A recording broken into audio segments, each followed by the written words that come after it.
नमस्कार, स्वागत है आप सभी का। आप देख रहे हैं इंडिया डेली। मैं हूं आपके साथ गीतू चौहान। बुलेटिन की शुरुआत करते हैं। पश्चिम एशिया में जारी तनाव के बीच एक बहुत बड़ी और राहत भरी खबर सामने आई है। अमेरिका और ईरान के बीच एक ऐतिहासिक शांति समझौता हो गया है, जिसके बाद राष्ट्रपति डोनाल्ड ट्रंप ने स्ट्रेट ऑफ हॉर्मुज को टोल मुक्त खोलने की मंजूरी दे दी है और अमेरिकी नौसैनिक द्वारा लगाए गए ब्लॉकेड नाकेबंदी को तुरंत हटाने का आधिकारिक आदेश भी जारी कर दिया है। हालांकि अभी ईरान की ओर से इस डील के बारे में कोई आधिकारिक बयान सामने नहीं आया है और ईरान की समाचार एजेंसी फार्स का कहना है कि जल्द ही सुप्रीम नेशनल सिक्योरिटी काउंसिल की ओर से अमेरिका के साथ युद्ध विराम समझौते के बारे में आधिकारिक बयान भी जारी किया जाएगा। तो अमेरिकी राष्ट्रपति डोनाल्ड ट्रंप ने यूएस ईरान शांति समझौते का ऐलान करते हुए अपने ट्रुथ सोशल पर लिखा, इस्लामिक रिपब्लिक ऑफ ईरान के साथ डील अब पूरी हो गई है और सभी को बधाई। मैं इसके जरिए स्ट्रेट ऑफ हॉर्मुज को बिना किसी रोक टोक के खोलने और साथ ही अमेरिकी नौसेना की नाकेबंदी को तुरंत हटाने की मंजूरी देता हूं।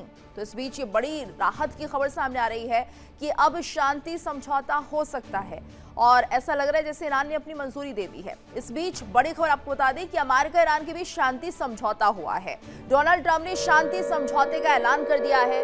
ट्रंप ने स्ट्रेट ऑफ हॉर्मुज को खोलने की मंजूरी दी है और हॉर्मुज से हटाई जाएगी अमेरिकी नाकेबंदी। ट्रंप ने यह भी कह दिया है कि जो अमेरिका की तरफ से नाकेबंदी की गई थी वो अब हॉर्मुज से हटा ली जाएगी। तो ये बड़ी खबर इस वक्त सामने आ रही है। राहत भरी खबर ये है कि देखिए, जिस तरह से शांति समझौते को लेकर पूरी बात हो रही है, स्ट्रेट ऑफ हॉर्मुज अगर खुलता है तो ये पूरे विश्व के लिए कहीं ना कहीं एक बड़ी राहत की खबर है। जिस तरह से हम देख रहे थे कि कहीं ना कहीं बाकी देशों की अर्थव्यवस्था पर भी एक बड़ा असर पड़ रहा था और अब इसका असर भी पड़ता हुआ दिखाई देगा। तो देखिए, अमेरिका ईरान के बीच शांति समझौते की बात इस वक्त चर्चा का विषय बनी हुई है और इसलिए भी खास हो जाता है क्योंकि अमेरिका काफी लंबे समय से ये दावे कर रहा था कि ईरान के साथ पीस डील होगी और अमेरिका की शर्तों पर ही उसे सब बातें माननी होगी। तो अब ये एक एक कर सिलसिलेवार तरीके से समझने की कोशिश भी करेंगे कि आखिर इस डील में क्या कुछ होगा।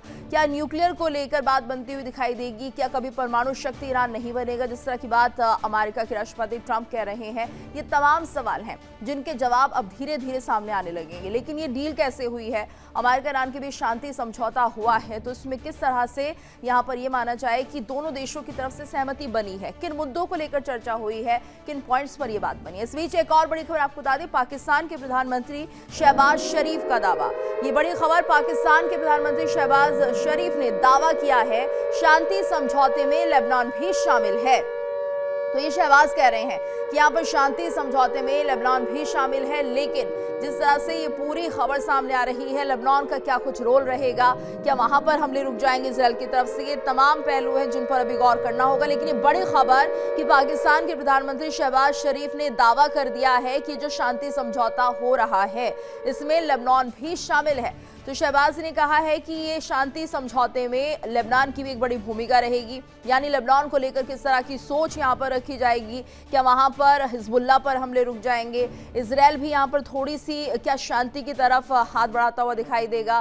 क्या शांति की पहल इजराइल की तरफ से भी होती हुई दिखाई देगी? क्योंकि लेबनान को अगर शामिल कर लिया जाएगा तो क्या अमेरिका इजराइल से बात करेगा? तमाम पहलू हैं। हालांकि जिस तरह से पाकिस्तान के प्रधानमंत्री शहबाज इस बात को कह रहे हैं तो उनके पास क्या कुछ इनपुट्स हैं? क्या उन्हें ऐसा लग रहा है कि ये शांति समझौते में लेबनान होना बहुत जरूरी है? और ज्यादा जानकारी के लिए बात करेंगे संवाददाता विकास अब्रोल से। विकास, यहाँ पे ये बहुत बड़ा बयान माना जाए शहबाज शरीफ का, जिसमें उन्होंने कह दिया है कि शांति समझौते में लेबनान भी शामिल है। इसे कैसे देखा जाए और ये पूरी खबर क्या है, विस्तार से बताइए। देखिए, लगातार समझौता जो है वो अब कहीं ना कहीं खबरें आ रही हैं कि थोड़े दिनों में हो जाएगा और इसको लेकर जो है अब हर देश अपने आप को बेहतर बताने की कोशिश कर रहा है कि उसका इसमें बहुत बड़ा रोल है, इसीलिए इसमें पाकिस्तान पे कूद पड़ा है। हालांकि इस चीज को लेकर कहीं भी अभी तक बात ना ईरान द्वारा कही गई ना यूएस द्वारा कही गई, तो ऐसे में पाकिस्तान के बोलने का कोई औचित्य नहीं रहता। वो सिर्फ अपने आप को हर तरह से हर प्लेटफॉर्म पे बेहतर बताने की कोशिश कर रहा है, जो वो नहीं है। वो सिर्फ एक ध्यान हटाना चाहता है जो पीओजे के में आता है। लेकिन फिलहाल अभी जो चीजें हम देख रहे हैं, जिस तरह से अब पाकिस्तान भी कूद पड़ा है इसमें, अभी भी देखिए इसमें बहुत सी चीजें हैं जो कहीं ना कहीं समझने वाली हैं। अभी भी एक मिसट्रस्ट है जो ईरान और यूएस में कहीं ना कहीं खड़ा है और जिसको लेकर अभी भी शांति समझौते में क्या हो सकता है क्या नहीं हो सकता है, बहुत सी चीजें अभी होनी बाकी हैं। हालांकि बात जरूर की जा रही है कि इस हफ्ते सीज फायर होगा, लेकिन उसमें कई ऐसे पॉइंटर्स हैं जिनको लेकर ना ही जवाब अभी यूएस के पास है और ना ही पाकिस्तान के पास है। पाकिस्तान तो सिर्फ अपने आप को एक अंतर्राष्ट्रीय मंच पर एक बड़ा देश, एक भूमि बड़ा भाई की भूमिका निभाने वाले की दिखाने की कोशिश कर रहा है, जो सिर्फ सब जानते हैं कि वो जबकि असलियत में कुछ नहीं है ऐसा। और दूसरी तरफ देखेंगे तो देखिए अभी भी समझौते में कई ऐसी कड़ियां हैं। क्या लेबनान इस समझौते के लिए इस समझौते का हिस्सा है? क्या इजराइल भी इस समझौते का हिस्सा है? लेबनान के खाली होने से कुछ नहीं होता। क्या इजराइल भी इस समझौते का हिस्सा रहेगा? ये बहुत बड़ा पॉइंटर है, क्योंकि देखिए लेबनान की तरफ से कितने ही हमले किए गए, लेबनान की तरफ से हमले नहीं किए गए, हमले जो है हिजबुल्लाह की तरफ से हुए हैं। जी। ये बात समझने वाली है। और कहीं ना कहीं तो यही विकास, वजह है ये कि माना इजराइल जाए कि देखिए इजराइल किसी भी कीमत पर रुकने का नाम नहीं ले रहा है, क्योंकि उनका मकसद है हिजबुल्लाह को जड़ से मिटाना, नामो निशान खत्म करना। लेकिन क्या वाकई ये संभव हो पाएगा, ये बहुत बड़ा सवाल है, और इसको लेकर इजराइल का रुख भी जानना बेहद जरूरी है। जी बिल्कुल, देखिए इजराइल अगर अपने जिस तरह से देखा जाए तो उसका ये कहना है कि वो लेबनान पे नहीं हिजबुल्लाह पे हमले कर रहा है, और हिजबुल्लाह पे जो हमले हैं उसके बकायदा प्रिसाइज हमले हैं। लेकिन आहिस्ता आहिस्ता देखा जाए बेरूत उसके आगे के इलाकों में बढ़ता जा रहा है, उसको भी कहीं ना कहीं रुकना होगा, क्योंकि कहीं ना कहीं आने वाले समय पे क्वेश्चन मार्क लेबनान पे भी लग सकता है। हिजबुल्लाह को खात्मे के चक्कर में लेबनान का काफी हिस्से के अंदर इजराइल अब घुस चुका है। तो ऐसे में इन दोनों कंट्रीज का भी इस समय बीच में होना बहुत जरूरी है। और एक जो मिसट्रस्ट अभी भी यूएस ईरान में चल रहा है, जो दिख रहा है कहीं ना कहीं, वो जब तक क्लियर नहीं होता तब तक ये एक बार फिर से मैं यही कहूंगा इस डील का औचित्य नहीं रहेगा। अभी भी बहुत सी चीजें क्लैरिफाई होनी बाकी हैं। जितने भी समझौते के पॉइंटर्स हैं उन पर उन शर्तों पे काम होना बाकी है।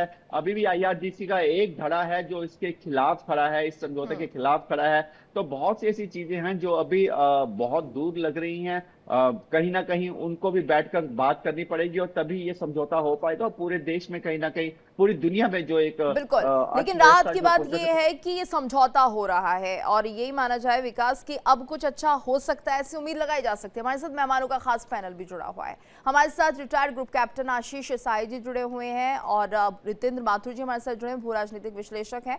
साथ ही हमारे साथ और भी गेस्ट अभी जुड़ेंगे। फिलहाल बहुत बहुत धन्यवाद, बहुत बहुत वेलकम आपका करना चाहेंगे आशीष सर और माथुर सर। जिस तरह से हम देख रहे हैं कि लगातार ये जो अच्छी खबर सामने आ रही है, और ऐसे में हमें ये देखना होगा कि फिलहाल ये जो खबरें आ रही है उसका बाकी देशों पर क्या असर पड़ता है, लेकिन ये खबर कितनी पुख्ता है, क्योंकि आधिकारिक बयान अभी सामने नहीं आया है। आशीष सर, तो कैसे इसे माना जाए? बिल्कुल सही बात है गीतू। जय हिंद सबको। अभी इस खबर का कोई मतलब नहीं है, लेकिन fortunately markets like always speculative होते हैं, और क्रूड के दाम गिरने शुरू हो गए हैं 4% आफ्टर द अनाउंसमेंट। जब ट्रंप का ट्रुथ सोशल आया था उसके समय से 4% क्रूड का दाम नीचे जा चुका है, अ वेरी वेलकम थिंग। लेकिन इस अनाउंसमेंट का, जैसा कि विकास कह रहे थे, अभी कोई मतलब नहीं है, बिकॉज जो मेजर फॉल्ट लाइंस हैं दे कंटिन्यू टू एग्जिस्ट, और रैदर डीपन, और गहरे हुए हैं फॉल्ट लाइंस। ट्रंप कह रहे हैं immediate opening of US blockage, फिर बाद में पता चलता है from Friday. Deputy foreign minister Iran कह रहे हैं इमीडिएट ओपनिंग ऑफ हॉर्मुज। फिर ट्रंप की तरफ से है without any toll, the opening of Hormuz without any toll whatsoever. Iran की तरफ से इस पे कोई कमेंट नहीं है। ईरान के डिप्टी फॉरेन मिनिस्टर कह रहे stoppage of war on all fronts. Israel ने इसको एक्सेप्ट नहीं किया है कि लेबनान में हिजबुल्लाह वर्सेस आईडीएफ का इसमें सम्मिलित किया गया है कि नहीं। तो गीतू, सारे फॉल्ट लाइंस अभी भी, मैं बात कर रहा हूं सिर्फ एमओयू की, डील तो उसके बाद होनी है। जैसा कि समझ में आ रहा है सबको कि 60 डेज का टाइम लिया गया है कि डील कैसे होगी, डी एनरिचमेंट या यूरेनियम का क्या मैनेजमेंट होगा, इनरिच यूरेनियम जो है, लॉन्ग टर्म प्लानिंग ऑफ या कंट्रोल ऑफ पीसफुल एनर्जी, जो एटॉमिक एनर्जी का पीसफुल यूज ईरान जिद कर रहा है कि वो तो हम करते रहेंगे, और अमेरिका की तरफ से है कि आप कोई इनरिचमेंट नहीं करेंगे 20 ईयर्स। तो सारे के सारे फॉल्ट लाइंस अभी भी वहीं के वहीं हैं। इसलिए इस अनाउंसमेंट का अभी कोई मतलब नहीं है, जब तक कि जेडी वैंस या कोई अमेरिका की तरफ से और गालिबाफ या कोई ईरान की तरफ से इस पे साइन नहीं कर देता, इवेंचुअली मैं ये भी कहना चाहूंगा कि उस साइनिंग का भी कोई मतलब नहीं होगा। इस वॉर में हमें पता चला कि इंटरनेशनल फोरम्स पे, इंटरनेशनल प्लेटफॉर्म्स पे अब पहले की तरह बातों का कोई महत्व नहीं रह गया है। किसी भी ट्रीटी का कोई मतलब नहीं रह गया है। वो नाटो हो, यूनाइटेड नेशंस हो, कोई हो, जो ट्रीटी हम करते हैं, जो सिग्नेचर्स हम करते हैं, वॉर के समय उसको तोड़ने में कोई भी पार्टी 1 मिनट भी नहीं लगाती है। इसलिए उन ट्रीटीज का, उन संधियों का, उन एमओयूज का कोई मतलब नहीं रह गया, and there is no trust at all between warring faction. इसलिए अभी हमें थोड़ा सा बहुत ही कॉशियसली ट्रेड करना पड़ेगा कि क्या हम अचानक से खुश होकर और कुछ एडिशनल अनाउंसमेंट्स कर दें, जैसे कि अभी वेंस साहब ने किया है। फिर कहीं से अमेरिका से ये भी खबर आई है कि इटली, इसराइल, इटली, इंग्लैंड, जी। फ्रांस, इन लोगों ने भी एग्री कर लिया। जी जी बिल्कुल। गीतू। और आशीष सर, यहाँ पर ये देखिए, बहुत ही भड़काऊ बयान हम इन्हें कह सकते हैं। एक बयान सामने आया ट्रंप की तरफ से कि देखिए हमने अपनी शर्तों पर जीत हासिल कर ली है और हमने जो कहा वो हुआ। ये बहुत ही गलत रवैया है। ये तरीका नहीं है, एक तरह से डिप्लोमेसी तो नहीं है कम से कम, कि जब दूसरा देश थोड़ा सा भी अगर झुक रहा है तो आप उसे अपनी एरोगेंटली जीत बता रहे हैं। और अगर ऐसे बताया जाएगा तो मुझे नहीं लगता ईरान किसी भी तरह से इसे एक्सेप्ट करेगा। एब्सोल्युटली, ये सारा मुद्दा ही Geetu from the beginning irresponsible blabberings, बिना सोचे समझे बोलना। एक तरफ ट्रंप है, एब्सोल्युटली बिना सोचे समझे अपनी बातों को पब्लिक करना, फिर उन पे रिवर्ट करना, घंटों के बीच में बातों में 180 डिग्री का चेंज लाना, कुछ बोल के कुछ करना, जो कि स्ट्रेटजी का हिस्सा होते हैं। लेकिन पब्लिक में you have to maintain a continuity, कि आप जो बोल रहे हैं वो कर रहे हैं, ताकि आपकी बातों पे लोग भरोसा करें, ऑपोजिशन भरोसा करे, आपकी पार्टी भरोसा करे, मार्केट्स भरोसा करे। ट्रंप ने वो भरोसा खो दिया उनकी बातों का। और दूसरी तरफ ईरान का आईआरजीसी, जिनको लगातार उनको अपनी एग्जिस्टेंस, अपने कमांड एंड कंट्रोल, अपने फ्यूचर की वो ध्यान रखना है। उसके लिए एक कर्नल, लेफ्टिनेंट कर्नल लेवल का उनका स्पोक्स पर्सन अमेरिकन राष्ट्रपति के ब्लैबरिंग्स को काउंटर करता है, कुछ भी बोलता है कि नहीं, हमसे कोई मतलब नहीं है, इसका कोई हम नहीं करने जा रहे हैं, कोई डेट फिक्स नहीं हुई है, कोई डील नहीं हुई है। इस तरह के इररिस्पॉन्सिबल स्टेटमेंट्स की वजह से ये वॉर बिना मतलब और खींची है। और ये अभी भी जो एमओयू साइन होना है, ये बहुत ही डेलिकेट पोजीशन में है गीतू। बिल्कुल। और इस बीच एक बड़ी खबर आ रही है, शांति समझौते पर ईरान की पहली प्रतिक्रिया आ गई है। बड़ी खबर, शांति समझौते को लेकर ईरान ने पहली प्रतिक्रिया दी है। ईरान के उप विदेश मंत्री काज़ेम गरीबाबादी बोले हैं कि फाइनल डील के लिए 60 दिनों में वार्ता होगी। तो शांति समझौते को ईरान ने MOU का नाम दिया है और हम अमेरिका पर पूरी नजर बनाए रखेंगे, ये ईरान का कहना है। तो यहाँ पर देखिए 60 दिनों की बात कही जा रही है और डील को फाइनल करने की बात कर रहे हैं उप विदेश मंत्री काज़ेम गरीबाबादी। और अपने आप में ये बहुत बड़ा बयान है और इस पर कहीं ना कहीं ये माना जाए विकास की ईरान इतनी आसानी से ये शांति समझौता नहीं करेगा। बहुत से पॉइंट्स उसमें ऐसे होंगे जो ईरान की बेहतरी के लिए होंगे। समझौता है वो समझौता कम लग रहा है, लेकिन यहाँ पर बिना समझौते हुए भी दोनों देश जो है वो विक्ट्री ऑफ द वर्ड्स ढूंढ रहे हैं इस समझौते में। तो कहीं ना कहीं वो एक बड़ा एक चिंताजनक प्रश्न है, क्योंकि कोई भी देश ये नहीं दिखाना चाहता कि हम झुके हैं दूसरे देश के आगे। और विक्ट्री ऑफ वर्ड्स में स्पेसिफिकली इसीलिए यूज कर रहा हूं कि जो समझौता होगा वो दोनों अपने तरीके से बनाना चाहेंगे, वो जो दिख नहीं रहे हैं। जिसमें साहिब सर भी बता रहे थे कि अचानक से बोला गया कि इमीडिएटली इफेक्ट जो है वहां पर पोर्ट्स खोल दिए जाएंगे, फिर उसके बाद अलग से स्टेटमेंट आती है इमीडिएटली हॉर्मुज स्ट्रेट खोल दिया जाएगा, उसके बाद अलग से स्टेटमेंट आती है।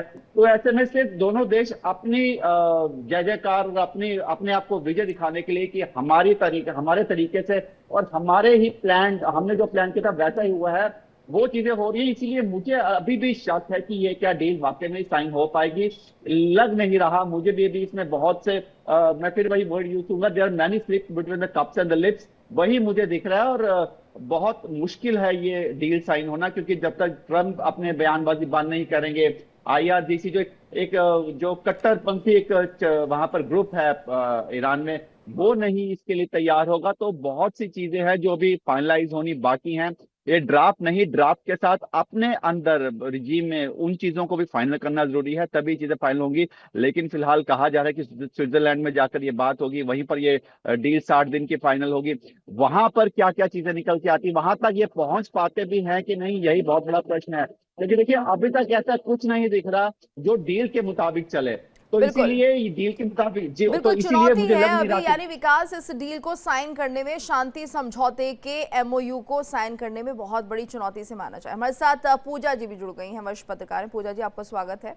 और जिस तरह से एक बहुत ही राहत भरी खबर सामने आ रही है यहाँ पर कि शांति समझौता हो सकता है ईरान और अमेरिका के बीच में, तो माथुर सर क्या माना जाए, क्या इतनी आसानी से विश्वास कर लिया जाए? हालांकि 60 दिनों का समय इसमें बताया जा रहा है कि 60 दिन लगेंगे, तो क्या इसमें कुछ ऐसा भी हो सकता है, कोई पॉइंट जिस पर बात ना बने वहां पर ईरान कहीं ना कहीं बिदक भी सकता है, या ऐसा हो सकता है कि ईरान अगर कुछ बात पर नाराज होता है तो फिर वो इस डील से पीछे हट जाएगा? ये पॉसिबिलिटी है कि नहीं है? देखिए, ऐसा है कि इस पूरी डील के अंदर एक जो चीज दिखाई दे रही है कि इजराइल नाम का एक देश है जो कहते हैं ना कि एक दूल्हा है, इजराइल दूल्हा है इस पूरे बारात का। तो उसके अंदर बाकी सब लोग इकट्ठे हो गए, जो जेनेवा पहुंच गए, यहाँ पहुंच गए, वहाँ पहुंच गए, सब दूर पहुंच गए। पर इजराइल को कोई कॉन्टेक्ट नहीं कर रहा है, इजराइल को बुला भी नहीं रहा कोई मीटिंग में। तो इजराइल जब तक नहीं बैठेगा तो ये शांति वार्ता नहीं हो पाएगी, एक बात। दूसरा कैसा है कि अभी ईरान ने एक नया प्रपोजल दिया है कि जैसे आप लोग अमेरिका हमारे यहाँ आके बैठ के जहाज लगा के बैठा हुआ है, 3-4 जहाज पानी के नेवल शिप्स लगा रखे हैं उसमें, और सारे अटैक वहां से कर रहा है, सेंट्रलाइज कर रहा है। हम इसी तरह अमेरिका के ऊपर नाकेबंदी करेंगे। तो ये एक फिर लड़ाई की एक नई बात शुरू हो गई। अच्छा, दूसरा ऐसा डोनाल्ड ट्रंप की कोशिश ये है कि इसको 60 डेज 40 डेज ऐसे करके को बढ़ाता जाए, समय लेता जाए। समय लेने का रीजन इनका सिर्फ यही है कि जितने इनके प्रॉक्सीज हैं वो उनको एलिमिनेट करते रहेंगे। और इस समय देखिए हिजबुल्ला की इन्होंने पूरी तरह कमर तोड़ दी, इसराइल ने बहुत स्पेसिफिक अटैक करके उनको बुरी तरह नेस्तनाबूद कर रहे हैं। अब लेबनान की बात आती तो लेबनान कैसा है कि लेबनान की सरकार जो थी वो प्रो ईरान थी, पर ईरान प्रो थी तो वहाँ बीच में जो हिजबुल्ला घुस गया था। हिजबुल्ला इसका मतलब सीधा सीधा ईरान का ही कोई प्रॉक्सी है, ये मान के चले। तो ईरान का प्रॉक्सी अब ईरान बेशक डिक्लेयर नहीं कर रहा, पर अब आगे आगे लड़ रहा है, तो मान के चले उन्हीं का आदमी था। थोड़ी देर पहले हमास भी उनका ही था। ऐसे उन्होंने घेरा, पूरा इसराइल को घेरने की पूरी पॉलिटिक्स थी उनकी, इसमें वो 2 जगह फेल हो चुके हैं। हूती को उन्होंने उधर बैठा रखा सऊदी अरब को तंग करने के लिए, तो वो भी इनएक्टिव है। अब यह लड़ाई दूसरे ढंग से होगी कि अब एक बार हिजबुल्ला टूट गया पूरी तरह, तो ये जो इसराइल की सेना है वो उसके IRGC के पीछे लगने वाली है। और एक बार IRGC वहाँ कोलैप्स कर दिया या उसको कमर तोड़ दी, उसकी उन्होंने कमजोर कर दिया, तो ईरान में जो स्थिति बनेगी वो ऐसी बनेगी कि जो भी शासन होगा वो जनता का शासन हो जाएगा, जो अभी यहाँ नहीं है बिल्कुल भी। अभी वो एक प्रकार के लोग हैं जिनका शासन चल रहा है। तो जी यहाँ सोचने वाली 2-3 बातें निकल के आती हैं। वो ये कि इस पूरे वॉर के अंदर जो पॉइंट्स है वो 2-3 ही है कि आप एंटी यूरेनियम का क्या करने वाले हैं, हार्मोस के ऊपर क्या करने वाले हैं। ये 2 प्लस बहुत बड़े मेजर पॉइंट्स हैं। इसको जब तक आप सॉल्व नहीं कर पाओगे तो लड़ाई झगड़ा खत्म नहीं होने वाला। जी बिल्कुल माथुर सर, और ऐसे में अब देखना होगा कि क्या इन मुद्दों को लेकर बात बहुत ही अच्छी चलती है कि नहीं चलती है, या इन पर कहीं कुछ पंगा ना होए। और ऐसे में एक बड़ी खबर आ रही है, शांति समझौता होने पर रूबियो ने ट्रंप को बधाई दी है। शांति समझौता होने पर रूबियो ने ट्रंप को बधाई दी है। ट्रंप के जन्मदिन पर शांति समझौता हुआ है। रूबियो ने कहा है कि यहाँ पर शांति समझौता हुआ है ट्रंप के जन्मदिन पर, और शांति समझौता होने पर रूबियो ने ट्रंप को बधाई दी है। तो ट्रंप के जन्मदिन पर शांति समझौता हुआ है, ऐसा रूबियो कह रहे हैं। और ऐसे में ये माना जाए कि शांति समझौते को लेकर बहुत ही ये पुख्ता जानकारी जो है वो अमेरिका की तरफ से करने की कोशिश की जा रही है। अगर रूबियो पे यहाँ पर बयान दे रहे हैं पूजा जी कि देखिए शांति समझौता हुआ है, वो भी ट्रंप के बर्थडे पर, तो ये माना जाए कि कहीं ना कहीं इस बात को पुष्ट कर रहे हैं। आधिकारिक कुछ नहीं आया अभी सामने, लेकिन जिस तरह से ये खबरें सामने आ रही है उससे कयास जरूर लग रहे हैं कि दोनों देशों के बीच संबंध बेहतर हो सकते हैं। देखिए, अगर मीडिया रिपोर्ट्स की माने तो ईरान चाहता है कि पहले आर्थिक प्रतिबंधों में राहत मिले और उनकी जो फ्री संपत्तियां हैं उस पर एक स्पष्ट आश्वासन उनको मिले। ईरान के जो शीर्ष नेतृत्व में अभी तक मंजूरी नहीं दी गई है, उसके पीछे की ये भी वजह बताई जा रही है।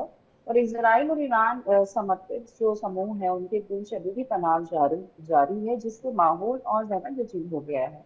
अभी इससे हमें ये देखना होगा, इससे जो हमारे ऊपर जो असर पड़ रहा है वो क्या है। जिस तरीके से हम देख रहे हैं बहुत सारे देशों में तेल की जो कीमतें हैं वो एकदम से अचानक से बढ़ी हैं, वो बहुत बड़ा असर है। और इसके साथ ही मैं एक चीज और बोलना चाहूंगी कि जो हम इंटरनल ईरान के अंदर भी देख रहे हैं कि वो पीछे क्यों हट रहा है, ये जो वजह है ये हमें जानना जरूरी है। और मीडिया रिपोर्ट्स की अगर मानते हैं, अगर हम देखते हैं तो ये भी बताया गया है कि हॉर्मुज जलदस्यु को फिर से खोला जाएगा, अमेरिका कुछ प्रतिबंधों में राहत दे सकता है। ईरान की जो जमा हुई अरबों डॉलर की संपत्ति है उसको जारी करने पे भी चर्चा है। ईरान के परमाणु कार्यक्रम पर भी अभी आगे 60 दिन तक बातचीत होने की बताई गई है।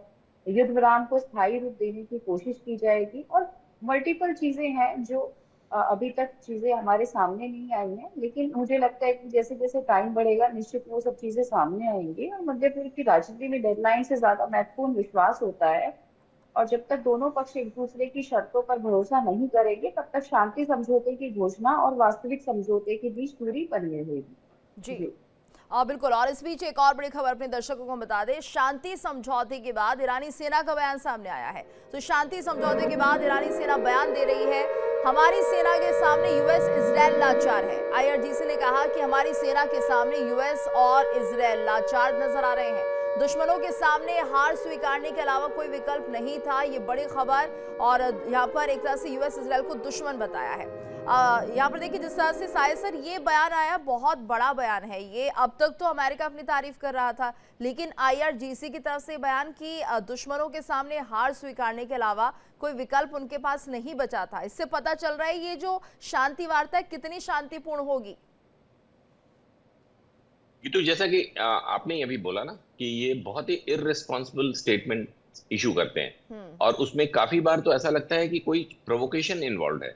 आईआरजीसी के कई स्टेटमेंट्स एब्सोल्युटली प्रोवोकेटिव होते हैं, ताकि जो मिलिट्री कमांडर्स हैं उनको ये पिंच करे और वो रिटेलिएट करें। और इससे आईआरजीसी की मिलिट्री विंग का फायदा होगा, क्योंकि उनका control and command on Tehran या ऑल ओवर ईरान रीस्टैब्लिश होगा। ये बहुत ही इररिस्पॉन्सिबल और प्रोवोकेटिव स्टेटमेंट्स देते हैं, और ये उसी का एक हिस्सा है। टैंजिबल अगर आप देखें तो 13 to 15,000 of direct hits inside Iran from 20th फरवरी। अगर टोटल नंबर ऑफ अटैक्स देखे जाएं तो 13 से 15,000 डायरेक्ट हिट्स किए हैं, बम्बार्डमेंट से, मिसाइल से, ड्रोन से। और एक्चुअली फुटेज, जो वीडियो फुटेज तेहरान ने लीक करने दी है या लीक हुई है, वो मैक्सिमम 50 से 60 हैं जो एक्सप्लोजन्स ड्रोन्स ने कैप्चर किए, यूएस ड्रोन, सेंटकॉम के ड्रोन्स ने, या कुछ सैटेलाइट इमेजेस। 13,000 टारगेट्स हिट हुए हैं। तो ईरान की क्या दशा होगी या क्या दुर्दशा होगी? क्या वो ये बोलने की स्थिति में है कि हमारी सेना जीत गई? उन्होंने कितने 500 से 700 टोटल अटैक्स किए हैं, और वो भी छोटे छोटे ड्रोन्स या छोटी छोटी मिसाइल से हिट किया है। कोई मेजर, हाँ, अमेरिका का कुछ गल्फ कंट्रीज का जो बेसेस है उनको अच्छे हिट हुए हैं, but there is no comparison. Comparative scale पे अगर आप देखेंगे तो 13 to 15,000 targets inside Iran have been destroyed, जो कि हमें नहीं दिख रहे हैं अभी कि वो टारगेट्स कहाँ कहाँ हैं। हमें 10-50 कुछ ऐसे दिख रहे हैं। तो आईआरजीसी की इस तरह की बेवकूफी पूर्ण बयानातों को सेंटकॉम को और पेंटागन को ओवरलुक करना पड़ेगा। ये मानना पड़ेगा कि ये मीडिया मैनेजमेंट का हिस्सा है, ये रियलिटी नहीं है। जो लोग इन मामलों के जानकार हैं उनको ये पता है कि ये सिर्फ एक छलावा है, दिखावा है, कुछ बोलना है। बट एक्चुअली मिलिट्री वॉर में जो टेंजिबल असेसमेंट होती है, वॉर डैमेज असेसमेंट होती है, उसमें American damage versus Iranian damage का कोई मुकाबला नहीं है। लेकिन उसी के साथ गीतू हमें यह भी ध्यान रखना पड़ेगा कि अमेरिकन मिलिट्री की भी पोल खुली है, क्योंकि अटैक उन्होंने किया था और उसके बावजूद उनके अपने जितने लॉसेस हुए हैं, चाहे वो 30 बिलियन हो, 50 बिलियन हो, बट ये बहुत मेजर लॉस माना जाएगा। प्रो राटा बोलते हैं जिसको, कि इनको जितना एक्सपेक्टेशन था, कितना हम हिट करेंगे, कितना हम हिट लेंगे, उसमें ये फेल करते हुए दिखे हैं। इनका air defence system total failure वाला दिखा है, चाहे वो यूएई में हो, बहरीन में हो, या कुछ और बेसिस पे, इंक्लूडिंग सम हिट्स इन तेल अवीव। उसके एक न्यूक्लियर रिएक्टर के पास 2 शॉट्स को ये एयर डिफेंस सिस्टम्स इनके नहीं बचा पाए थे, जबकि इन्होंने massive air defence ammunition use किए हैं। एक एक ईरानी मिसाइल या ड्रोन को मारने के लिए इन्होंने barrage of air defence rockets छोड़े थे, ताकि एक भी जमीन पे या टारगेट पे ना हिट करे। तो ये सारी टैक्टिकल डिस्कशंस है। हम मेन मुद्दे पे रहते हैं कि आईआरजीसी का ये बयानात उतना ही बेवकूफी पूर्ण है जितना ट्रंप का ये सोचना था कि इतने मेजर इंटरनेशनल इशू को हम अपने बर्थडे से जोड़ दें। और मार्को रूबियो ने उसी को सप्लीमेंट करने की कोशिश की है। जब ईरान नहीं माना, ईरान की भी ये जिद थी, उन्होंने एक स्टेटमेंट दिया है कल कि इतने मेजर मुद्दों को हम इस तरह के सोशल इवेंट से जोड़कर नहीं करना चाहते, हम टाइम लेंगे एमओयू साइन करने में। कोई संडे का टाइमलाइन डिसाइड नहीं हुआ है। संडे का टाइमलाइन अमेरिका सिर्फ इसलिए बोल रहा था कि वो 14 June happens to be this character's Trump's birthday.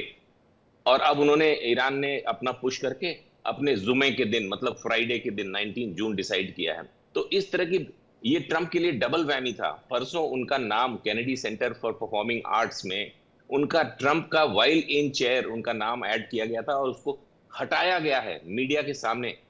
तो ट्रम्प के लिए ये संडे का बर्थडे सेलिब्रेशन नहीं हुआ। उनका नाम जेएफके परफॉर्मिंग आर्ट सेंटर से दिनों दिन, मतलब एक फेडरल जज के कहने से हटा दिया गया। तो lot of humiliation for him. जी गीतू। बिल्कुल। और ऐसे में अब ये समझना होगा कि फिलहाल जिस तरह से आईआरजीसी की तरफ से बयान सामने आ रहा है माथुर सर, कि यहाँ पर उनकी तरफ से अगर ये बयान है तो यानी कि दोनों तरफ से दिखाने की कोशिश है कि देखिए हमारी वजह से ये शांति समझौता हो रहा है, या हम लोग जो है लगातार दूसरे पक्ष को दबा रहे हैं। और अगर ऐसी ही सोच है तो जब ये पीस टॉक होगी तो आपको लग रहा है कि ये शांति समझौता शांतिपूर्ण तरीके से निपटेगा? इस समय जो पूरा ये स्ट्रेटजी चल रही है, वो मीडिया के बीच में ज़्यादा स्ट्रेटजी चल रहा है। मीडिया डिस इन्फॉर्मेशन वॉरफेयर चल रहा है इस समय। जो अमेरिका को जो चीज़ नहीं कहनी है वो कह रहा है, उसके बीच में हम लोग सब चर्चा कर रहे हैं। ये स्थिति आईआरजीसी की तरफ से, वो भी ऐसी इन्फॉर्मेशन दे रहे हैं जैसे कल तक डोनाल्ड ट्रम्प दावा करते थे कि मैं ये कर दूंगा, मैं वो कर दूंगा। आज ईरान उल्टा बोल रहा है कि हम ये कर देंगे, हम वो कर देंगे। अब वो उसने एक धमकी दी कि हम अमेरिका में जाके नाकेबंदी कर देंगे और वहाँ इकट्ठे हो जाएंगे, वो फौज खड़ी हो जाएगी हमारी, शिप्स लगा देंगे और वहाँ तो पे माधुर अमेरिका सर, वो सीधा क्या अटैक यहाँ करेंगे। पर ईरान की तरफ से ऐसा कुछ सामने आ रहा है या आईआरजीसी को समझते हैं कि वो नहीं चाहते कि जंग खत्म हो? नहीं, आईआरजीसी नहीं चाहता जंग खत्म हो, क्योंकि वो एक रेडिकलाइज लोग हैं और उनका अस्तित्व जंग के ऊपर है। जैसे दुनिया के कुछ देश है, जैसे हमारे पड़ोस में पाकिस्तान भी है, उसको उसी ढंग से लें। जब तक वहाँ लड़ाई चलती रहेगी, अनरेस्ट रहेगा, ये वहाँ के पॉलिटिशियंस, वहाँ के आर्मी, वो सब जिंदा रहेगी। वो जिंदा रहने का एक तरीका है उनका, सर्वाइवल का, वही जो मिलता, ताकत मिलती है वहीं से मिलती है।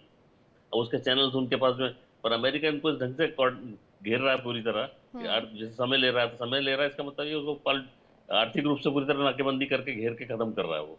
वहाँ जितने भी तेल के उनका व्यापार उन्होंने पूरी तरह से सपोर्ट कर दिया। ऑलमोस्ट अब सिर्फ एक रास्ता बचा था तेल बेचने का, वो पाकिस्तान की जो उनकी 950 किलोमीटर की जो बॉर्डर एरिया है, उसके रास्ते तेल के जो अब दुनिया को दिखाने के लिए हम लोग स्मगलिंग बिल्कुल, कर रहे हैं। लेकिन अब स्मगलिंग सवाल ये तो उठ रहा है गवर्नमेंट माथुर इन्वॉल्व है सर, उसके जिस अंदर। तरह से आप कह रहे हैं आईआरजीसी नहीं चाहता है, सवाल ये उठ रहा है कि आखिर दोनों देशों की तरफ से बयान सामने आ रहे हैं। और आप बिल्कुल सही कह रहे हैं, कभी अमेरिका मीडिया इस बात को कहता है, कभी ईरान की मीडिया की तरफ से खबरें आती हैं, और ऐसे में माहौल बनाने की कोशिश है। पूजा जी, तो क्या माना जाए, अगर ये माहौल बनाया जा रहा है, दोनों तरफ के क्या कुछ सोच इस वक्त चल रही है, चाहे ईरान की बात करें चाहे अमेरिका की बात करें? क्योंकि यहाँ पर देखिए अगर पीसफुल टॉक होनी चाहिए तो कम से कम आपके बयान ऐसे होने चाहिए कि आप एक दूसरे के सामने पीस टॉक कर सके, शांति वार्ता कर सके एक दूसरे को फेस करते हुए। लेकिन यहाँ पर ऐसा दिख नहीं रहा है। यहाँ पर ऐसा लग रहा है दबाव बनाने की कोशिश, एक दबदबा दिखाने की कोशिश जो है वो दिख रही है, और ये सोच किसी भी तरह से शांति वार्ता को आगे बढ़ाती हुई नहीं दिखाई देगी।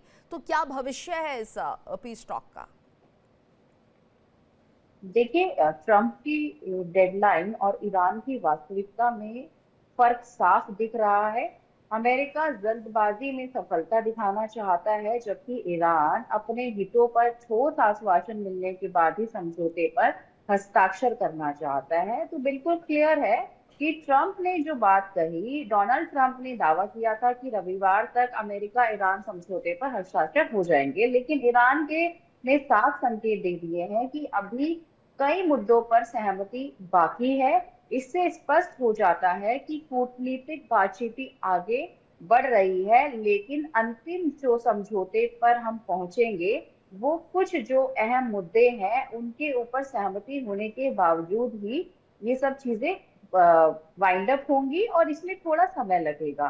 तो अभी हम बिल्कुल क्लियर नहीं कर सकते इस चीज को, क्योंकि डोनाल्ड ट्रम्प जो भी बातें कर रहे हैं, जिस तरीके से अभी पैनल पे हमारे साथ में बैठे हैं माथुर साहब से पहले वाले विंडो पे, इन जो रक्षा विशेषज्ञ हैं, इन्होंने जो बोला कैप्टन साहब ने, तो मेरा अपना मानना ये है कि बिल्कुल सही बात बोल रहे हैं वो, कि डोनाल्ड ट्रम्प जो है अपने बर्थडे को लेकर के मुझे लगता है एक्साइटमेंट में थे। तो ग्रुप कैप्टन बहुत सही बात उन्होंने बोली है कि इसी के चलते या तो उन्होंने इस तरीके से चीजों को कन्वे किया, अपनी बातों को इस एक उसमें आकर के, इन्फ्लुएंस में आकर के। लेकिन ईरान कोई भी फैसले तक तभी पहुंचेगा जब उनको प्रॉपर एक आश्वासन मिलेगा, वो चीज अपने हित में होती नजर आए।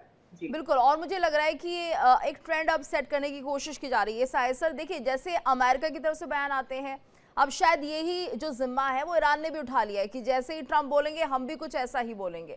यानी जहां पर वो दिखाते हैं कि हम शांति वार्ता करना चाहते हैं, यानी अमेरिका की तरफ से अगर ऐसा कुछ आता है तो उसमें सपोर्ट करता हुआ ईरान दिखता है, सिर्फ जुबानी तौर पर हम इसे कह सकते हैं, या फिर सिर्फ सोशल मीडिया के जरिए।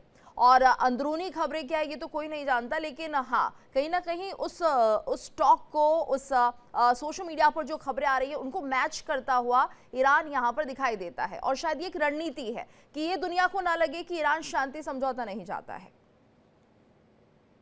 ये तो डिसइंफॉर्मेशन प्रोटोकॉल एक बहुत स्टैंडर्ड तरीका है मिलिट्री का। डिसइंफॉर्मेशन एंड मिस इन्फॉर्मेशन दोनों ही फॉलो करते हैं, और विद सोशल मीडिया ये सिर्फ मल्टीप्लाई हुआ है। It has become a force multiplier कि हम जो भी झूठ रिलीज करेंगे इरना की तरफ से या CNN की तरफ से, उसको सोशल मीडिया कैप्चर करता है और बिना सोचे समझे, जो ट्रेंड लोग नहीं है, जिनको नहीं पता कि इस तरह की मिस इन्फॉर्मेशन का कितना मेजर इम्पैक्ट होता है मार्केट्स पे, ट्रेड्स पे, ट्रस्ट पे। CBM बोलते हैं, कॉन्फिडेंस बिल्डिंग मेजर की जरूरत होती है ऐसे समय में। एक कंड्यूसिव एटमॉस्फेयर बनाना होता है दोनों टीमों को, लेकिन इस तरह के बयानात उसको सिर्फ डैमेज करते हैं। एंड बिलीव यू मी, ये बहुत मेजर डैमेज करते हैं। कई बार ये मिलिट्री स्ट्राइक से ज्यादा इस तरह के वेक्टर डैमेज करते हैं किसी भी पीस डील को, किसी भी प्रोग्रेस को जो MOU के लिए हो रही होगी। इसलिए जो डीलिंग पार्टीज होती हैं, जो टीम्स होती हैं, उनका सिंसियर होना, उनका मैच्योर्ड होना। Witkoff may be matured. Sir आपको माफ कीजिए, रोक रही हूँ, एक बड़ी खबर आ रही है, पहले दर्शकों को बताते फिर आपका रिएक्शन लेंगे। अमेरिका मीडिया के हवाले से बड़ी खबर आ रही है। दरअसल डील साइन करने को लेकर एक जानकारी सामने आई है कि डील साइन करेंगे गालिबाफ और अरागची। 19 जून को शांति समझौते पर होगा हस्ताक्षर। अमेरिका की तरफ से JD वेंस करेंगे हस्ताक्षर, और डील के लिए गालिबाफ, अरागची जाएंगे जिनेवा। तो ये बड़ी खबर सामने आ रही है जिसमें कि जो पुष्टि है वो अमेरिकी मीडिया कर रहा है, यानी उन्होंने ये खबर छापी है कि यहाँ पर डील साइन करेंगे गालिबाफ और अरागची। 19 जून की तारीख भी दे दी है, शांति समझौते पर हस्ताक्षर होगा। विकास, पहले आपसे अपडेट, उसके बाद साहिर सर से रिएक्शन। अभी साहिर सर ही कह रहे थे कि एक वो इंफॉर्मेशन क्रिएट की जाती है ताकि लोग उस इंफॉर्मेशन के साथ में चले, वही हो रहा है। वही मैं एक बार फिर से वर्ड यूज करूंगा, विक्ट्री ऑफ द वॉर्स जो है वो यहाँ पे गेम खेला जा रहा है। और इसीलिए ये लगातार ऐसे जो खबरें हैं सामने आ रही हैं कि डील जो है ये कब साइन होगी, कौन साइन करेगा, किस तरह से साइन करेगा। ये तो दोनों देश जो है इस पर अपना अपना पक्ष रख रहे हैं, लेकिन देखा जाए तो दोनों देशों में से क्या कोई डील साइन करने जा रहा है? देखिए, दोनों देश नहीं, सिर्फ अमेरिकी मीडिया। यहाँ पर बड़ी बात यह है साहिर सर कि अमेरिकी मीडिया इस खबर को चला रहा है कि गालिबाफ और अरागची साइन करेंगे, 19 जून की तारीख है। इतना आगे बात बढ़ चुकी है और ईरान की तरफ से कोई अभी तक आधिकारिक पुष्टि नहीं है। एग्जैक्टली वहां की सिक्योरिटी काउंसिल जो अभी प्रेजेंटली ईरान में सबसे एग्जीक्यूटिव पोजीशन में सिक्योरिटी काउंसिल को मान लीजिए, बिकॉज मुस्तफा खमैनी के बारे में अभी भी कोई इन्फॉर्मेशन नहीं है। हालांकि वहां के प्रेसिडेंट और अमेरिकन प्रेसिडेंट अब ये कह रहे हैं कि खमैनी ने ओके कर दिया, हाईएस्ट लेवल पे ओके कर दिया, बट सिक्योरिटी काउंसिल ने अभी भी कोई मेजर्ड रिस्पॉन्स जो हम एक्सपेक्ट कर रहे हैं अगले कुछ घंटों में आने चाहिए। अभी it is too early in Iran. तो ये जैसे ही वहां सवेरा होगा उसके बाद शायद वो कुछ और डिटेल्स देंगे। अभी मेरे ख्याल से एक और इन्फॉर्मेशन है गीतू कि दोहा में कुछ सप्लीमेंटरी टॉक्स होने वाली हैं before they go for the signatures, और उसमें ये डिसाइड होगा जो 3 फॉल्ट लाइंस जिनकी मैं बात कर रहा हूं, ताकि आपके दर्शक भी पता उनको जानकारी होनी चाहिए कि एक हॉर्मुज के खुलने का टाइम और कंडीशंस। क्योंकि 3 दिन पहले ईरान ने ये बोला था, मिडिल पाथ निकाला था एक, जब ट्रंप कह रहे थे कि नो टोल्स और ईरान कह रहा था कि टोल तो हम लेंगे। फिर उन्होंने एक मिडिल स्टेटमेंट दिया था जो कि बहुत से मीडिया हाउसेस ने कैप्चर नहीं किया, कि हम सर्विसेज के अगेंस्ट पैसे लेंगे। तो ये लॉजिकल था, लेकिन इसको व्हाइट हाउस ने इस पे कोई रिस्पांस नहीं दिया कि ठीक है, जो शिप्स जाएंगी विदाउट एनी सर्विस उनको तो हम हॉर्मुज से निकलने देंगे, लेकिन अगर किसी भी किस्म की सर्विसेज उनको चाहिए, इंक्लूडिंग नेविगेशनल सर्विसेज भी, अगर वो हमारे कुछ सैटेलाइट्स को यूज कर रहे हैं फॉर रूट गाइडेंस, तो हम उसके पैसे लेंगे। तो एक ये मेजर फॉल्ट लाइन अभी भी रिमेन करती है। जब ट्रंप कहते हैं toll free open for all, उस पर ईरान अभी चुप है, सिक्योरिटी काउंसिल उनकी चुप है। दूसरा, stoppage of war on all fronts, इसमें IDF वर्सेस हिजबुल्ला इंक्लूड है कि नहीं है, ये दोहा में अभी कल परसों में डिसाइड होगा। इसीलिए मैं कह रहा हूं अभी ये MOU signature itself is very fragile. We cannot take Trump's word for this. जी It बिल्कुल may सही कह रहे happen, हैं it आप। may not happen. जी गिरी। बिल्कुल बहुत बड़ी बात है और बहुत सही जानकारी भी ये है कि ये हो भी सकता है, नहीं भी हो सकता। माथुर सर, क्या लग रहा है आपको? फिलहाल अगर हम देखें, मार्केट पर बहुत अच्छा असर पड़ा है पिछले 2-3 दिनों से। जिस तरह से अच्छी अच्छी खबरें सामने आ रही हैं कि यहाँ पर डील हो जाएगी, समझौता हो जाएगा, हॉर्मुज खुल जाएगा, और कहीं ना कहीं इंटरनेशनल मार्केट में जिस दिन ये खबर सामने आई थी, कहीं ना कहीं हमने देखा कि शेयर मार्केट एक अच्छे बढ़त के साथ खुला था। तो ये कम से कम इंटरनेशनल मार्केट के लिए 3-4 दिन बहुत अच्छे हैं। इवन आज का दिन भी हम कह सकते हैं, अगर ये खबरें यूं ही सर्कुलेट होती रही तो बहुत अच्छी जो व्यवस्था है वो हो सकती है। डोनाल्ड ट्रंप के रिश्तेदार और फ्रेंड्स जितने भी, उन्होंने डिफेंस के अंदर शेयर्स बहुत सारे परचेज किए हैं। इसका मतलब कुछ समझना चाहिए कि अगर डिफेंस के शेयर्स उनके फ्रेंड्स से परचेज किए हैं, इसका मतलब वो समझ रहे हैं कि आगे जाके वॉर चलने वाला है, इसमें कमाई का धंधा है। जी तो इसके लिए अब ये यहाँ सोचने वाली 2-3 बातें निकलती है कि ये मतलब एक तरीके से हम लोग सोच रहे हैं शांति वार्ता हो रही है, ठीक है, शांति वार्ता होनी चाहिए, अच्छी बात है, और हो जाएगी ऐसा भी उम्मीद है, क्योंकि इसके अंदर कुछ लोग जो टाइट होके बैठे हुए हैं कि हम लोग हार्मोस को रोक देंगे। अब हार्मोस पे जो टैक्स वसूलने वाली बात आती है, हम लोग कितना भी लॉजिक दें कि आप 8 आना ले रहे हो, 10 पैसा ले रहे हो, 1 पैसा ले रहे हो, आप ले क्यों रहे हो? जब इंटरनेशनल रूल यही बना है कि आपको कहीं भी वाटरवेज के उधर सबको फ्री वाटरवेज है, उसके लिए इंटरनेशनल ट्रीटी हुई है। इंटरनेशनल ट्रीटी आज की नहीं है, इंटरनेशनल मेरी टाइम जब कोल्ड वॉर का जमाना था, 50 साल पहले ये सब ट्रीटी तैयार हुई थी, उसको बनाने वाला एक भारतीय अधिकारी था, जब बैठ के सारी कानून बनाया, उसको सारी दुनिया में उसको इम्प्लीमेंट करवाया, सब लोग साइन किए। जब ऐसी स्थिति बनी है तो वाटरवेज पे डंडा लेके बैठ के वहाँ टैक्स वसूली करोगे, हम आपको ये सुविधा के लिए आप हमें ये दीजिए, तो ये एक इनसेंसिबिलिटी लड़ने का काम है और कुछ नहीं है। इससे सब झगड़े होने वाले हैं और कुछ नहीं होने वाला। अब ये जो IRGC नाम का जो ऑर्गेनाइजेशन है, ये सिर्फ अकेला है, बाकी और कोई दूसरे आसपास के दूसरे देश ऐसा कुछ नहीं कर रहे।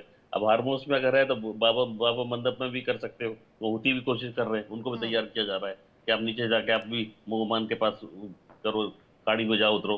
तो ये सब जो सिचुएशन वहाँ बनाई जा रही है वो ऐसी है कि लड़ाई झगड़ा कर चलता रहे, और उनका सारा जो दारोमदार है इस चीज को, इनको मारना ही इनका इलाज पड़ रहा है और कुछ नहीं है। तो आप तो पायरेट्स की तरह काम कर रहे हो ना, कि समुद्र के अंदर जहाज लूट लेते हैं लोग, तो शांति वार्ता की बात हो रही है, शांति दोनों तरफ से ही नहीं दिख रही है। एक तरह से दादागिरी दोनों पक्ष दिखा रहे हैं कि हमारी वजह से हुआ, आपकी वजह से हुआ। ये बहुत बड़े बयान हैं जिन्हें शांति के तौर पर तो नहीं समझा जा सकता। इस बीच एक बड़ी खबर आ रही है, अमेरिकी उपराष्ट्रपति JD वेंस का बयान सामने आया है, जिसमें जिनेवा जाने की योजना बना रहे हैं, ऐसा वेंस कह रहे हैं। ट्रंप के भी शामिल होने की संभावना है, तो पीस डील में इजरायल भी शामिल होगा। JD वेंस की तरफ से बयान सामने आया है। अमेरिका के उपराष्ट्रपति JD वेंस ने बयान दिया है कि जिनेवा जाने की योजना बनाई जा रही है और ट्रंप इसमें शामिल हो सकते हैं, इजरायल भी इसमें शामिल रहेगा, और ये बहुत बड़ी खबर है। यहाँ पर पूजा जी, इस पूरी खबर को आपसे हम समझने की कोशिश करेंगे कि आखिर इजरायल की बात यहाँ पर कर दी गई है, क्योंकि हिजबुल्लाह को लेकर भी एक अलग स्टैंड जो है ईरान लेना चाहता है, और वो चाहता है किसी भी तरह से लेबनान पर हमले ना हो, लेबनान यानी हिजबुल्लाह पर अटैक ना किया जाए।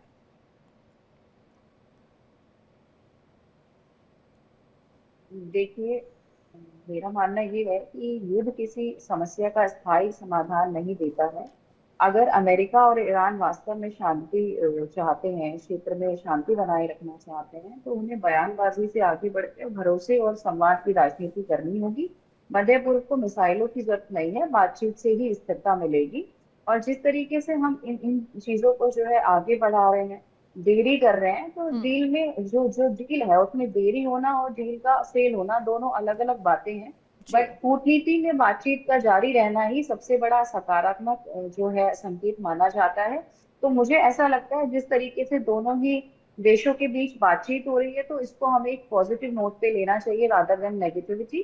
बिकॉज अगर हम देखते भी हैं तो शायद कुछ ना कुछ कंक्लूजन निकलेगा, तभी जो है बातचीत को इस तरीके से एक पॉजिटिव नोट पे आगे बढ़ाया जा रहा है। जी ठीक है, तो ये खबर जो पॉजिटिव नोट पर लेनी चाहिए, लेकिन यहाँ पर जिस तरह से रवैया रहा है ईरान और अमेरिका का, उस हिसाब से तो शायद सर थोड़ा सा मुश्किल हो जाता है समझना या विश्वास करना कि आखिर कैसे भरोसा किया जाए। ट्रंप तो तमाम तरह के बयान अब तक देते रहे हैं, और शायद यही वजह है कि किसी को ये समझ नहीं आ रहा है कि बात कितनी सही है कितनी नहीं। लेकिन JD वेंस की एक बड़ी भूमिका है, उन्होंने पूरी तरह से तैयारी कर ली है कि यहाँ पर एक माहौल क्रिएट कर देना है। ट्रंप भी जाएंगे, इजरायल भी शामिल होगा, और इसका असर तो मैं सबसे ज्यादा इंटरनेशनल मार्केट पर देख रही हूँ। अर्थव्यवस्था बेहतर हो सकती है इन कुछ दिनों में अगर इस तरह के बयान आते रहे। ट्रंप और हेग्सेट के ऊपर छोड़ा जाता तो बातचीत करने में वो they are as good as IRGC military wing. लेकिन yes, Vance and Marco Rubio sincere approach दिखा रहे हैं और इसका मेजर रोल होगा, क्योंकि कहीं ना कहीं कोई संभालने वाला चाहिए। जैसे Iranian president for some times Araghchi also, Ghalibaf के बारे में मैं ऐसा नहीं कह सकता, वो एक्स IRGC मिलिट्री विंग है। इंटेलिजेंस के समय में उन्होंने बहुत रेडिकल काम किए हैं ग्लोबली, और इस वजह से उन पे ज्यादा फेथ नहीं किया जा सकता। ट्रंप के बारे में वेंस जो लिख रहे हैं उसका सिंपल सा रीजन ये है कि ये तो ट्रंप अभी उसी इलाके में है, G7 के लिए वो वहीं पे हैं जी। जहां पे और ये सर सिग्नेचर्स की बात हो रही है। एक मिनट में आपको रोक रही हूँ, माफ कीजिएगा। एक बड़ी खबर और बता दो, फिर दोनों को मिला के आपका रिएक्शन में लूंगी, क्योंकि ट्रंप ने भी यहाँ पर एक पोस्ट कर दिया है। ये बड़ी खबर सामने आ रही है कि ईरान से समझौते को लेकर ट्रंप का एक पोस्ट सामने आया है और इसमें यह माना जाए कि समझौते से पूरे इलाके में शांति होगी, ऐसा ट्रंप सोच रहे हैं, लिख रहे हैं। तो पहले के सभी राष्ट्रपति समझौते में नाकाम रहे हैं। ये ट्रंप ने एक बार फिर से बयान दे दिया है इस पोस्ट के जरिए और कहा है कि हमने ईरान के साथ पीस डील की है। तो ट्रंप अब खुद पोस्ट के जरिए इस बात को समझाने की कोशिश करें कि पीस डील हो चुकी है। सर, ट्रंप ने इतिहास से कुछ नहीं सीखा है। मिडिल ईस्ट में जब तक शिया सुन्नी, जब तक इंतफादा, जब तक एंटी सेमेटिसिज्म, ज़ियोनिज्म, उनको खत्म करने की चेष्टाएं, ये आइडियोलॉजीज चेंज नहीं होंगी, गल्फ कंट्रीज, इजराइल साथ में पीसफुल रह पाएंगे। ये बहुत ही विशफुल थिंकिंग है। लेकिन ठीक है, एज अ स्टेट लीडर अगर ट्रंप ऐसा कहते हैं, ऐसी सोच है, तो उसको वेलकम करना चाहिए। मैं क्या ये रहा था कि ट्रंप चूंकि G7 मीटिंग के लिए अभी वहीं पे हैं जहां ये डील साइन होने की बात हो रही है, फ्राइडे को 17 को उनकी प्राइम मिनिस्टर मोदी के साथ उसी इलाके में मीटिंग है, और फिर 18 को उनको होल्ड बैक करना पड़ेगा। He is wanting to avoid that long journey from America. तो शायद हो सकता है कि वो ये कोशिश करें कि अगर बहुत पॉजिटिव डेवलपमेंट्स हो जाएंगे तो being a megalomaniac which he is, he may be wanting to be a part of this deal. शुरू से कहते रहते हैं कि सक्सेस होगा तो मेरा होगा, फेलियर होगा तो वैंस का होगा, इस तरह के स्टेटमेंट्स दिए थे उन्होंने। तो anyways, this is more for optics. मैं बात कर रहा था, and I am not being negative, I am just being objective, कि अभी भी मेरे हिसाब से ये MOU जो कमिंग फ्राइडे 19 को साइन होने वाला है, इसके फॉल्ट लाइंस डिफाइन नहीं हो, मतलब अभी भी उतने ही डीप हैं। हॉर्मुज में क्या प्रोटोकॉल होगा, IDF वर्सेस हिजबुल्लाह का इसमें इंक्लूजन होगा कि नहीं होगा, ये दो मेजर चीजें जो MOU के लिए हैं, इन दोनों पे अभी क्लैरिटी नहीं है। दोनों तरफ के जो बयानात है उसमें डिफरेंसेस हैं, और 60 दिन का जो टाइम ये लेंगे उसके बारे में वी शुड बी अश्योर्ड कि वो 60 दिन की जगह 1 साल तक हो सकता है, बिकॉज न्यूक्लियर डिटेल्स, उनके जो टेक्निकल इश्यूज, कैसे वहां से इनरिच यूरेनियम को डिग्रेड करेंगे, कैसे निकालेंगे, कब निकालेंगे, कौन निकालेगा, कहाँ ले जाएगा, वो सारी बहुत लंबी चीजें होती हैं। उसकी IAEA को असेसमेंट करना पड़ेगा किस कंडीशन में है। अभी तो जो ईरान कह रहा है उसके बारे में हम बात सुन रहे हैं, और जैसा कि गीतू आप कह रही हैं सोशल मीडिया पे कि उन्होंने वो एनरिच्ड यूरेनियम कहीं और हटा दिया है, इनको लगता है वो सेंट्रीफ्यूज जो जमीन के नीचे दबे हुए हैं after B2 bombardments of June last year, वो जेब में रख के कहीं चले गए होंगे। ऐसा नहीं होता, वो चीजें वहीं की वहीं है। नतांज हो, इस्फहान हो, वो लगातार सैटेलाइट मॉनिटरिंग के अंडर हैं। वहां के छोटे से छोटे ऊपर के शेड्स का रिपेयर भी कैप्चर किया जा रहा है अमेरिका की तरफ से। तो ये सारी बातें सोशल मीडिया की, we should not be very perturbed about it. लेकिन मैं रिपीट करूंगा कि we welcome the steps and announcements, it is still too early to celebrate. Geetu, बिल्कुल। और इस बीच एक और बड़ी खबर, शांति समझौते के बाद कच्चे तेल की कीमत में गिरावट दर्ज की गई है। बड़ी खबर आ रही है, शांति समझौते के बाद कच्चे तेल के दामों में कमी देखी जा रही है। कच्चे तेल के दाम में 4.5% की गिरावट, तो $111 प्रति बैरल तक पहुंच गई है कीमत। यूएस में कच्चे तेल की कीमत में 3.95% की गिरावट दर्ज की गई है, और ये अच्छी खासी गिरावट ये मानी जा रही है, कम से कम थोड़ी राहत दे रही है कि कच्चे तेल के दाम में 4.5% की गिरावट हो गई है। और ऐसे में माथुर सर देखिए, यही असर जो है वो हर किसी को चाहिए था कि कम से कम थोड़ी सी तेल की कीमतों में कमी आए, चाहे वो 4.5% ही क्यों ना हो। ये चैनल पे 2 दिन पहले ही बोला था, ये सारी कवायद तेल को लेकर ही है, सारा झगड़ा तेल को लेकर ही चल रहा है जितना भी है। इसके अंदर जो तेल बेचने का तरीका है उसको डॉलर के हिसाब से उसका दाम गिराया जाएगा। अभी शायद इसको $50 तक ले जाने की तैयारी है लोग, धीरे धीरे पीरियडिकली इसको नीचे करते जाएंगे, और इसके बीच में जो कभी कभी थोड़ा उछाल रहेगा उसमें पैसा कमाएंगे, और इसको जितना कम रखेंगे ये उतना माल इनका मार्केट में बिकेगा। क्योंकि अब सारी दुनिया के अंदर पेट्रोलियम, जो पेट्रोल और ये इससे रिलेटेड जो कच्चा तेल है, इसके सामने एक नई टेक्नोलॉजी खड़ी हो रही है, इसके बिना कैसे काम चला जा सकता है, उसकी पूरी तैयारी में दुनिया के लोग काम कर रहे हैं। भारत में, जापान में और दुनिया के कई देशों में बहुत तेजी से काम चल रहा है। चीन ने बहुत कुछ करके रखा है पहले से कि ग्रीन एनर्जी पे उनका बहुत काम हुआ है। ऐसे भारत के अंदर भी बहुत सारा काम हो रहा है। साल भर के अंदर हमारी अभी स्थिति बदल जाएगी। हमारे देश के अंदर जैसे जो LPG जो गैस है, इसको हम लोग ने कोयले की, हमारे पास कोयले की कोई कमी नहीं भारत के अंदर, तो कोयले से हम लोग जो LPG गैस का निर्माण कर रहे हैं। तो ये भारत के अंदर 1 साल भर के अंदर स्थिति भारत में बदल जाएगी। तो भारत एक बहुत बड़ा बाजार है, इससे अगर फर्क पड़ता है दुनिया के कई देशों में इसका असर पड़ेगा। और ये जो कच्चा तेल है, इसको तेल की कीमतें इनको कम करनी चाहिए भी, और हो भी जाएगी इनके अपने आप, क्योंकि जब माल बिकेगा नहीं तो अपने आप नीचे आएंगे। और टेक्नोलॉजी के तरफ से देखना चाहिए कि जब होगा, इनकी जो एक झगड़ा है इस बात को लेकर, पेट्रोलियम सेक्टर को लेकर ही सारी दुनिया में झगड़ा है। उधर उन्होंने वेनेजुएला के अंदर भी अमेरिका ने अटैक किया, क्योंकि तेल था वहाँ पे। वही कोशिश ये ईरान में कर रहा है। ईरान एकमात्र ऐसा देश है जो सिर्फ इसके कंट्रोल में नहीं है, अमेरिका कंट्रोल में नहीं। बाकी तो सारे अरब देश तो अमेरिका के दोस्त बन गए, दोस्त हैं या जो भी उनके नीचे छूटे हुए हैं। तो वो उनका सारा तेल ये निकालते हैं और तेल ये बेचते हैं। पहले तो ये होता था कि कभी कुछ उनको देते भी नहीं थे, 20% 10-20% देते थे। अब स्थिति बदली है, अब तो अच्छा पैसा मिल रहा है उन लोगों को। अब ईरान के सामने सिर्फ एक झगड़ा है कि ईरान जो है इसमें साथ नहीं आ रहा है इनके। ईरान को लेकर दबाव बन रहा है और उसमें अरब देश भी इनका साथ दे रहे हैं। तो अरब देश में जो है ऐसी हो गया कि अरब देश जो है, अच्छा ईरान अरब देशों में नहीं आता, इसलिए वो अरबों से अलग है, तो अरब उसका साथ नहीं दे रहे हैं। तो अब जो सारी दुनिया की जो एक ढांचा बन रहा है वो इस तरीके का कि अमेरिका बॉस और उसके नीचे सारे देश। अब रह जाएगा सिर्फ ईरान भी आ जाता है उसके कब्जे में, तो फिर बचेगा रूस। तो रशिया सिर्फ एक अकेला कंट्री बचेगा जो उसके अगेंस्ट रहेगा, और दुनिया के देशों में हम लोग रह जाएंगे। हम जैसे भारत है, ऑस्ट्रेलिया है, जापान है, इन देशों के सामने कच्चे तेल को लेकर समस्या आने की स्थिति बनेगी बाद में। अब हम लोग क्या नीति बनाते हैं उसके ऊपर तय रहता है क्या होगा। पर अभी जो सिचुएशन बन रही है दुनिया की, अमेरिका इस पूरे पे कब्जा करना चाहता है। ये झगड़ा है वो।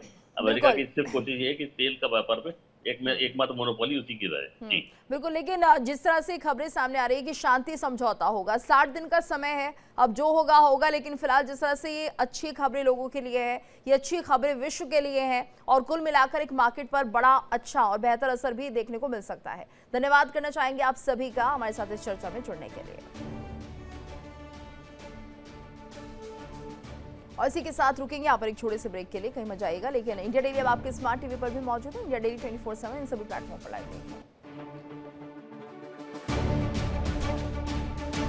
देखिए इंडिया डेली 24/7 अब आपके स्मार्ट टीवी पर। इंडिया डेली मौजूद है सभी डिजिटल प्लेटफॉर्म पर लाइव और लगातार। इंडिया डेली 24/7 हर दिन राष्ट्र को समर्पित।